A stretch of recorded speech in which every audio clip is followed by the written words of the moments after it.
Hello everyone and welcome to my channel. My name is Crown and today we are going to have some more stories that I hope that you will enjoy. But before we start, it would be so much appreciated if you would subscribe to the channel, like the video if you enjoyed it, and maybe leave a comment down below.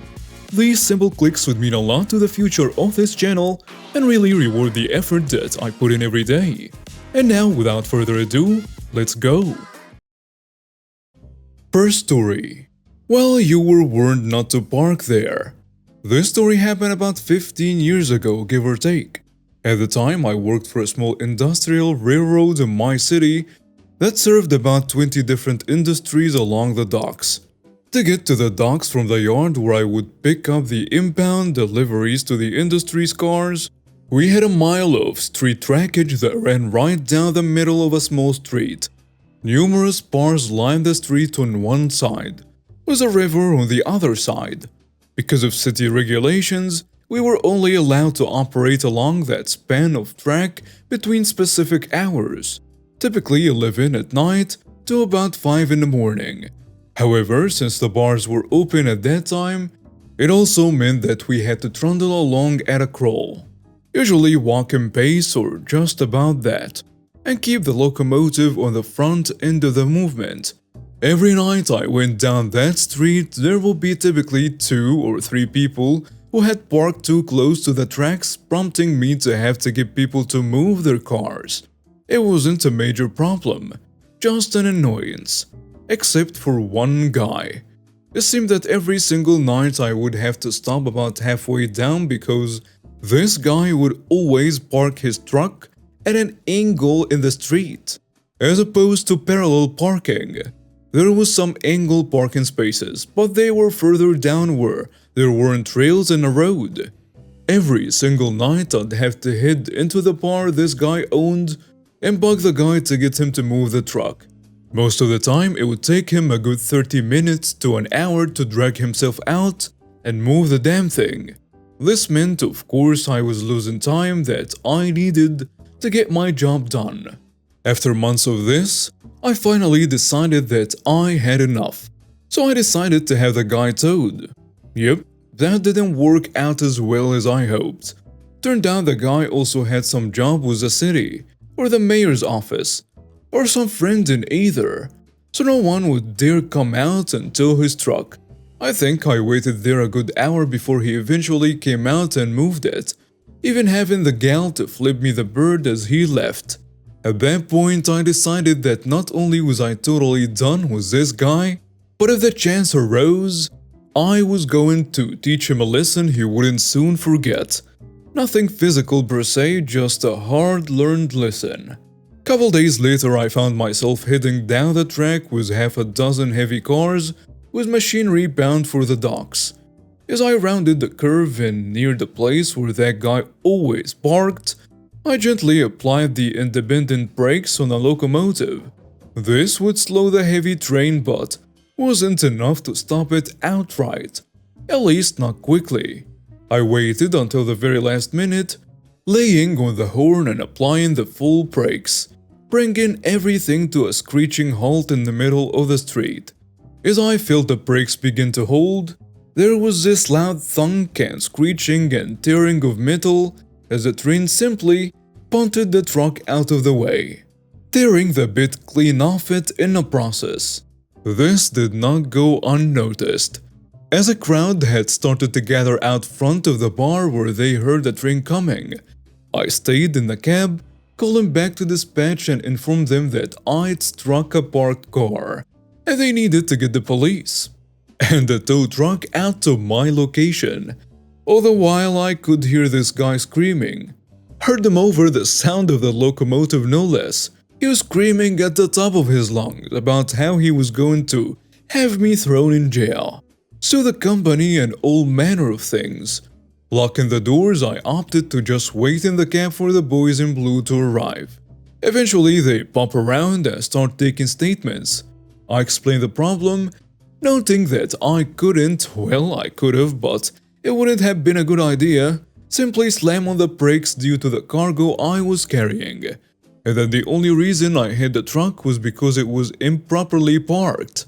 I added that the gentleman had been warned in the past that something like this could happen, and he had ignored the warnings. The man, for his part, was simply livid, hopping around, yelling at me, yelling at the cops, and just beside himself. In the end, he was ticketed for his bad parking, obstructing the passage of a train, and his truck was totaled, and he ended up on the hook for paying for it. The truck was brand new and not yet paid off, or so I was told. It took about 2 hours to clean up the mess, and I was, per company rules, suspended for a week during the company investigation. But honestly, it was worth it. Didn't have any problems with him from that point forward either.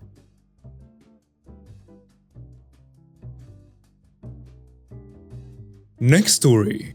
I rented a fake apartment and accidentally got pro-revenge. So this happened a long time ago. It was November 2009, and I was jamming to I Got a Feeling by the Black Eyed Peas looking for a cheap apartment. I found a great ad on Craigslist and arranged for a viewing. I meet the landlady, a portly shrew with a bitty beige haircut. I wasn't here for the company, however, but for the cheap room. It is not great looking, but it's cheap. So I tell her I'm interested. She tells me the place is mine if I can get a deposit by the end of the day. Sweet. I rip to the bank and grab the $450 needed, a half a month's rent. She and I cross-sign a standard lease, and I ask when I can get a key to move in. She says a couple days as the current tenant has yet to collect all of their stuff. So I'm sleeping on the couch at a buddy's bed for now, and so I just chill. Seeing sights, enjoying the first few weeks in a new city. A couple days rolled by and I hadn't heard from the landlady. So I got frustrated then, left a few salty voicemails, but alas, I was ghosted. Finally, she leaves me a voicemail and says she's sorry, but she cannot rent the place to me. I start to get angry, but I'm a pretty cool customer, so I do the research. Find out my rights in an unfamiliar new municipality, and discover that if someone backs out of a lease without a legal reason, the other party is entitled to double the deposit they placed. So I figure she owes me about $900 clams. I leave more messages and emails, again with the ghosting. Not answering the phone, no responses via email either. I get fed up. Now I had just accepted a new job, but it didn't start until the turn of the month. I would guess it's about the third week of November 2009, and I had some spare time. So I hop on the bus, buy a magazine, and sit at the bus stop across from the rental house, and I just wait. For a couple hours I waited, but man was it worth it. I see her showing the unit to another smart mark. I hold my cool and wait for her to finish with her newest renter, and make my way over to the house to confront her. As soon as she sees me, she starts to wail about how the tenant changed their mind, blah blah blah, and that's why she couldn't rent it to me. I've heard enough. I square my stance directly opposite this clearly upset charlatan. Now you listen to me. You'll get me $900 as required by the law by the end of the day, or I will go directly to the police station and let them deal with you. And she turned white. For a minute I thought she was going to puke on the ground right there in front of me. She says, "Hold on, I will get you your money." I remember thinking, heck, that was easier than I thought. She goes upstairs and the unit was a basement unit in the house she was living in, and I kid you not, hands me a wad of cash and says, "Here, this is ruining my Christmas, but here." She almost pushed me off balance as she jammed a messy wad of cash into me. "Thank you. Good day," I say and take the money, count it and walk away. I did not turn around and look back. I got on the first bus that stopped nearby, heading back towards the direction of my friend's house. Not until I was home did I calm down and realize it was going to be a sweet Christmas. All thanks to a lying phony cheapskate. However, this is not the end of the revenge. About a week later, I got a phone call from a friend asking me if the lady in the news is the same crazy lady I got the double damage deposit from. I'm like, what? Sure enough, it turns out this lady was running the same scam in parallel with a bunch of other victims. I am mortified. Not just because I almost got scammed, but it immediately occurs to me that the money I got was someone else's money. They are homeless for the holidays. I head right down to the police station where there is, I kid you not, a line of crying people filing reports about being scammed by this woman. I feel awful. And when it's my turn, I get to the intake officer and start to give my story. I lay it all down, how I fell for it, how I left a snotty voicemail, how I staked out the rental to confront her, my demand of double the money back, my threats of legal action against her, and finally, the skillful execution of the law by getting double the deposit back. I tell the cop I took some of the money that belonged to the other victims, and she looks at me and says, "Man, you were the only one smart enough to confront her in a reasonable way. You earned that money, don't worry about it." A young lady who was now homeless and desperate couldn't help but overhear, and as I was leaving the police station, she approached me and said, "Hey, did you get your money back from that witch?" To which I sheepishly replied, "Actually, I got double my deposit from her when I threatened her with the police." The girl blinks a couple of times and finally grins, starts a slow clap and announces to the other victims still waiting to give a statement in the lobby of the police station, "This guy took her for double the damage deposit." I cringed. But then in the most unexpected turn of events, the line of victims began applauding. I suppose with the realization that while their money was gone, somebody had really screwed her back and that made them happy. They cheered, I felt better, and the cops laughed. And we all, there had to be 20 people in all, had a joyful cosmic moment of holiday schadenfreude at her expense. I left the police station with a clean conscience and a smile on my face, and enjoyed every last penny of that worthless witch's nasty stack. Next story. Steal my money and then become hostile when I ask for a refund? Have fun with that felony on your record. This happened a few years ago right after I graduated college. I would make an 8-hour drive home a few times a year to see family, usually over the holidays. During these trips there was only wilderness, fields, mountains, and tiny towns along the way. During one of these trips, I stopped at a gas station to get some food and I apparently lost my debit card. Or it was stolen. It was a card I never used and looked identical to my main one. So I did not notice it was missing until later when I got a call from my bank and I saw my account was overdrafted. Being fresh out of college making $12 an hour, $400 was a huge deal. I worked at a credit card processor at the time, so I had a very unusual familiarity with how credit card transactions worked. This was a debit card, but ran as credit. I could have done a chargeback of course, but I knew that merchants were fined $15 for each chargeback on top of the return, and got a ding on the record with Visa, MasterCard, and Amex. If they had too many charges back, they would have their processing revoked and incur heavy fines. Merchants are usually mom-and-pop shops and are usually innocent in the matter, so I decided to give them a call. Also, the charges all came from the same gas station that I lost it at, so I suspected there was an employee who found/stole my card and was stupid enough to use it at work. I wanted to let the manager/owners know so they could keep an eye out for unscrupulous employees. Employee theft is unfortunately common and is not brought to light until a customer brings it up. I thought I would just give them a call and ask for the refund, easy. I call and a woman answers. I ask to speak with a manager and she says she is a manager.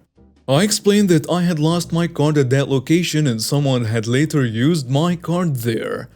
I said I didn't want to accuse anyone, but I think one of her employees had the card and she may want to investigate. I also said I'd like a return for all the purchases to save them the hassle of a chargeback. When I usually work with managers in this situation, they are very willing to help and take employee theft very seriously. Instead, I am met with hostility and insults. She told me I probably deserved it for losing my card in the first place and not noticing, and that I deserved this lesson. She interrupted me and told me to basically go get lost and none of her employees would steal. Getting a bad feeling, I asked for the number of the owner. She says there is no owner. What? By now I'm shaking in anger. So I tell her I'm calling the cops and hang up. She tries to call back and I do not answer. By now I am angry crying. I have a feeling I know who did it, but now I need to prove it. I had no intention of calling the cops because what cops care about some petty credit card theft? It is incredibly hard to prove and most cops have murder and crap to worry about. Lucky for me, this is in the middle of nowhere. Population 100 or something. First, I call my bank and ask if they have a record of the exact times the card was used. They give me the times down to the minute. I then call the police and get a very friendly woman. It seems she's not busy and actually listens to my story, including the hostile manager. I ask if she's able to go look at the surveillance tapes or something, and she says the store is 5 minutes away and she will stop by. I guess she felt sorry for me or was bored, but I'll take it. She says she'll give me a call if she finds anything. I eagerly awaited her call, but was not expecting much. A couple days go by and I get a call from the nice officer lady. She says that she went by the store and reviewed the footage. At the exact time I told her that cameras caught the hostile manager making the purchases and signing receipts for the exact same amount with a card that looked exactly like mine. Even better, they were going to charge her with felony identity theft since making purchases on someone else's card without permission is identity theft on top of monetary theft, at least in my state. They asked if I wanted any restitution, but my bank had refunded me the stolen money, so I declined. I was absolutely not expecting a cop to go out of their way to help me, and I was definitely not expecting it to result in an arrest. I felt a sense of pride for actually sticking up for myself and not just taking the money from my bank and letting the thief go. I'm a pretty small and non-confrontational person, but that day, I felt really strong. If she'd been nice and worked with me or even just apologized and done the returns, I would not have called the cops. But because she was so rude and unhelpful, she got a felony instead. And now we have reached the end of today's stories. Thank you for watching and see you next time.